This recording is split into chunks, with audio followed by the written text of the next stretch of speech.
Ce podcast vous est proposé par Chacomdiff, chargé de communication et diffusion de vos spectacles vivants. Alors bonjour à tous, bienvenue sur Spé Théâtre, je suis Arthur.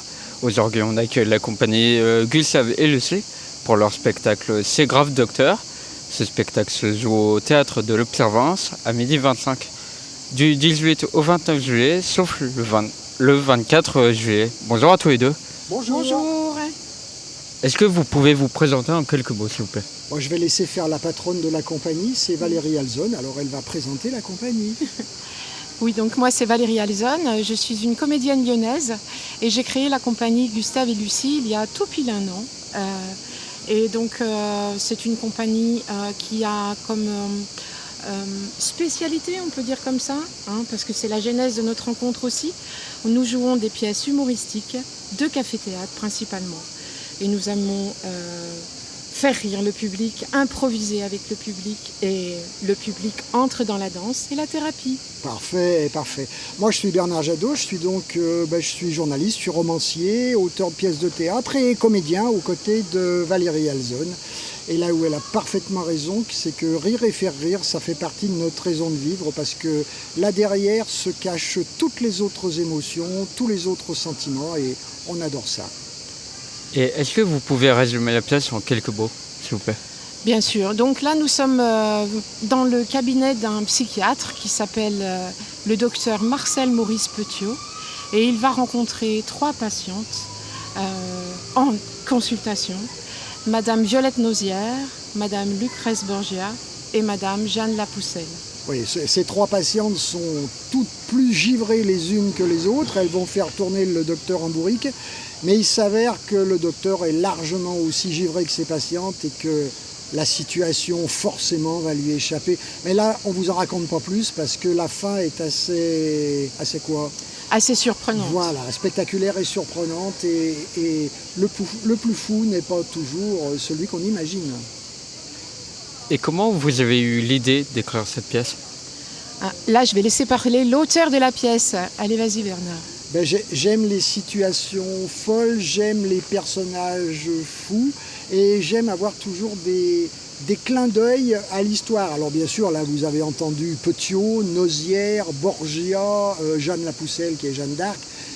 Ça ne retrace pas bien évidemment l'histoire de ces personnages-là, mais il y a des clins d'œil à leur vie quand même et j'aime bien titiller l'histoire et j'aime bien le loufoque, le déjanté, l'improbable, l'impossible, parce qu'il s'avère qu'avec le temps, eh bien, l'improbable devient probable et le possible parfois devient certain. Et comment tu as eu l'idée de choisir ces 4 personnes emblématiques de l'histoire de France? Emblématiques évidemment entre guillemets, vu que c'est des tueurs en série. J'ai envie de dire que je ne les ai pas choisis, qu'ils sont arrivés un peu tout seuls comme ça. J'avais envie de situations folles. Tout le monde connaît l'histoire du docteur Petiot, c'était absolument un monstre de chez monstres. Moi j'en ai fait quelqu'un de plus déjanté que monstrueux.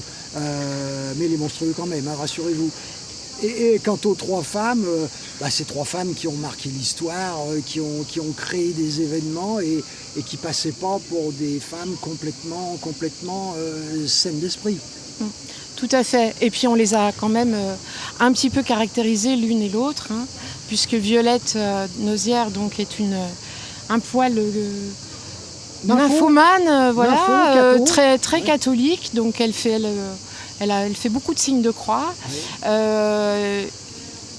Lucrèce, c'est la vampire, elle fait peur et elle a une caractéristique, elle ne parle qu'en alexandrin.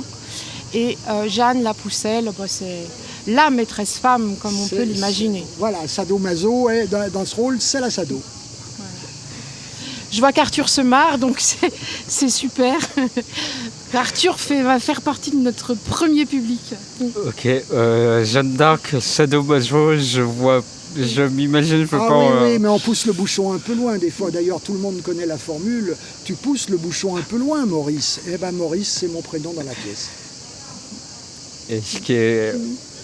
Et quelles ont été tes sources d'inspiration? Tu as lu des ouvrages sur les personnes? Comment tu choisis les traits de caractère? Oui, comme je suis plus tout à fait un perdreau de l'année. J'ai un peu lu dans ma vie. C'est des personnages qui, pour des raisons ou pour des autres, m'ont interpellé. J'ai vu des films là-dessus, j'ai pioché un peu, j'ai regardé leur passé. Et puis j'ai cherché absolument toutes les failles qu'ils pouvaient avoir. On joue sur les mots. Jeanne d'Arc qui entend des voix, Jeanne d'Arc qu'on n'a jamais cru et qu'on a eu cuite. N'en dis pas trop. Voilà. Et Jeanne d'Arc, tout le monde le sait, elle a fri, elle a tout compris. Et c'est la première fois que vous le mettez en scène à Avignon? Alors oui, on l'a beaucoup tourné en région Rhône-Alpes parce que c'était plus facile pour nous, on a démarré là-bas. On a quand même on a réussi à jouer à Cannes, à Nantua, qui sont des villes un petit peu plus éloignées de Lyon. Mais là, on est très très très content d'être à Avignon. C'est pour moi en tout cas une première à Avignon. Bernard a déjà joué il y a quelques années en arrière d'autres pièces. Mais voilà, on est très très heureux de tourner à Avignon et je pense que là, on l'a quand même déjà bien rodé notre C'est grave docteur et ça va être super. Ce que Valérie oublie de dire, c'est qu'on fait généralement toutes nos créations dans un théâtre à Lyon qui s'appelle La Maison de Guignol, qui tourne avec des marionnettes de Guignol en journée et en soirée avec du café-théâtre. Et nous, ça fait des années et des années qu'on est résident là-bas. On a notre tasse pour le café qui est toujours prête. Et qu'est-ce que s'est évoqué Avignon pour toi, Valérie? C'était un rêve, un objectif à atteindre? Absolument. En fait, moi, je suis venue à Avignon en tant que festivalière pendant de nombreuses années. L'ambiance et puis l'envie, tout d'un coup, de se dire mais oui, mais en fait, voilà, c'est là qu'il faut être quand on est professionnel. Donc, comme j'ai créé la compagnie Gustave et Lucie, qui nous a beaucoup, en fait, qui a été un support pour administratif, etc., officiel, pour pouvoir nous démarquer et pouvoir faire le festival. Ouais, c'était vraiment pour moi très très important et je pense que dans la vie tu as fait le festival d'Avignon ou pas. Et quand on est du monde, quand on est du théâtre et qu'on se trouve à Avignon, on a vraiment l'impression d'être à la maison partout. C'est vraiment sympa. Et ça vient de ma question, est-ce que tu ressens de la magie après des années que tu as fait à Avignon? De la magie, j'ai envie de dire, c'est comme quelqu'un qui fait de la course à pied et qui réussit à faire un marathon, quoi. On est là, on est dedans, on fait partie, on est dans ce monde, on côtoie des gens du théâtre, que ce soit des spectateurs, des metteurs en scène, des journalistes de théâtre, tout ce monde-là, à 90%, c'est des passionnés de théâtre. Il y a une ambiance qui est cool, c'est pas prout-prout pour deux ronds, on est bien, on est comme à la maison. On fait partie de la famille du théâtre. Et qu'est-ce que c'est toujours un plaisir de tracter dans la rue? Alors aborder les gens pour moi c'est pas très facile, mais Bernard y arrive beaucoup mieux que moi et oui c'est sympa, on a des échanges. Alors, on est en général très bien reçus, les gens sont souriants. Après, je sais pas, écoute, on verra. Oui. J'espère que le tract va nous ramener du monde. On a toujours un très bon accueil, alors que nous, on tracte, on a pris l'option de ne pas tracter dans la rue parce qu'on pense que ça ne sert pas à grand-chose. On va tracter aux terrasses, aux gens qui boivent leur mousse ou leur café tranquille, ou les gens qui mangent tranquille. On sait très bien qu'on les embête, hein.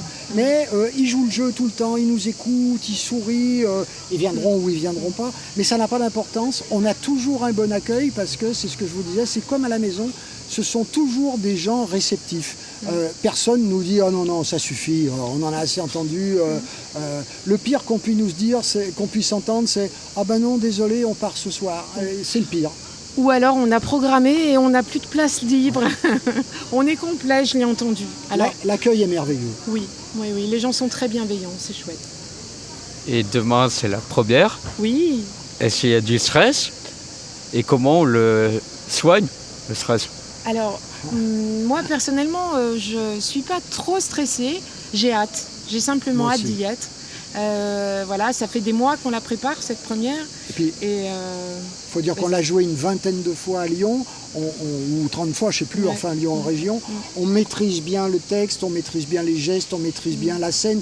Il y a la petite incertitude que les entrées, les sorties ne se font pas comme d'habitude, puisque ce n'est pas notre théâtre.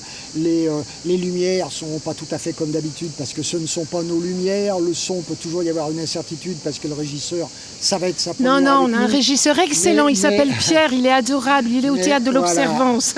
Mais non, zéro stress. Alors, on n'a pas à le soigner. Et je pense que ce soir, on va se faire une petite soirée bière tranquille. Et s'il restait 5% de stress, il va partir. Et je précise que l'abus d'alcool est consommé avec modération. Ah, mais c'est sûr. J'ai pas dit bière sans alcool. Ah zut T'as pas dit bière sans alcool. Voilà. Juste encore une petite précision. Donc là, on a eu la chance d'être mis en scène par une grande dame du théâtre lyonnaise qui s'appelle Michel Pedrini, voilà, qui nous accompagne depuis 1 an sur cette pièce de C'est grave docteur et qui nous a vraiment, avec qui on a une pensée émue. Oui. Aujourd'hui, elle peut pas venir parce qu'elle a d'autres contraintes, mais on aurait trop aimé qu'elle soit là pour la première. Et en plus de nous mettre joliment en scène, de nous disputer quand on se trompe, de vraiment faire tout parfaitement, elle nous énergise. C'est une femme énergisante, revitalisante et qu'elle en soit grandement remerciée. Et justement, comment on s'adapte d'un théâtre où vous êtes habitué, où vous avez toutes les mises en scène, vous savez où il y a chaque détail, à un théâtre où vous n'êtes pas habitué? En fait, ça se fait un peu naturellement. Nous, on a la chance d'avoir un spectacle où il n'y a pas trop de décors, donc ça c'est assez facile. Pas d'accessoires pratiquement. Quasiment pas d'accessoires, donc en fait le calage des lumières, etc., ça se fait lors du filage technique. Ouais. Notre filage technique a eu lieu il y a 15 jours. C'est très bien passé. Ça s'est très très bien passé. On est adaptable.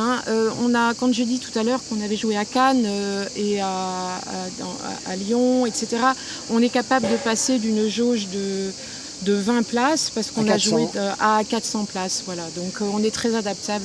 C'est un peu ça aussi, d'être comédien. Ce qui peut éventuellement nous troubler, c'est quand le plateau réduit trop. Ça ne nous trouble jamais quand il augmente. C'est jamais trop grand. Si c'est un grand plateau, on n'utilise pas tout. Point. Ouais. Quelquefois, si le plateau réduit trop, ça va changer légèrement nos déplacements. Mais c'est tout et c'est très léger comme inconvénient. Et là, le plateau, il est comment? Exactement comme celui de Lyon, à très peu près. Il est parfait pour nous. Parfait. Et le théâtre de l'Observance, c'est vraiment une très jolie salle. Climatisé, des beaux fauteuils. C'est vraiment un endroit sympa. Voilà. Avec un accueil sympa. Tout à fait. Et pour conclure, si vous avez 3 mots chacun pour définir le spectacle, ce serait quoi? Venez nous voir. Il y a 3 mots là. Ouais, venez nous voir. Venez suivre une thérapie. Zut, ça en fait 4. À toi. Qu'est-ce que je vais dire? Venez très nombreux. Voilà. Là, il y a 3 mots. Merci en tout cas de votre écoute. Merci pour cette interview. Et puis, on vous attend. Merci à tous les deux. Je rappelle le nom de la compagnie Gustave et Lucie pour le spectacle C'est grave docteur. Ce spectacle se joue au théâtre de l'Observance à 12h25 du 18 au 21 juillet, sauf le 24 juillet. Merci à tous les deux. Merci. Merci. Toutes les interviews Speed Théâtre sont à retrouver sur www.speedtheatre.fr.